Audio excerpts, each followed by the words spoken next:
الأستاذ الشاعر أشرف العبيد سألخص. اسمحوا لي بقصيدة مصرية بعنوان موت واحتضار. أنت ضباب وغبار، تهوى الكذب وتعشق الدمار، جعلتني في هواك أحتار، جعلتني كالتساقط كأوراق الأمطار، وتساقط كأوراق الأشجار. يا لك من مخادع مكار، فأوهبتني ورودا ليست ورود وإنما صفار. غدرك بي وصل لكل ما في الأرض من أقطار، وماتت أيامنا وطار الحب كالبخار. أبحرت معك كل البحار، كل المحيطات، كل الأنهار، وعودت منهم وليس لدي خيار غير أن أتوب وأتوب وأحتار.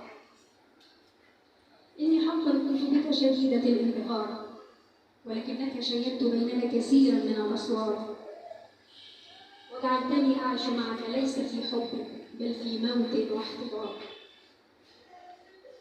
حقا صعب جدا هو الاختيار بين النسيان والانتظار، وحبي إليك مثل النقش في الأحجار، ولكنك ظلمتني ودمرتني وطعنتني بالخنجر المبتسم. شكرا لك.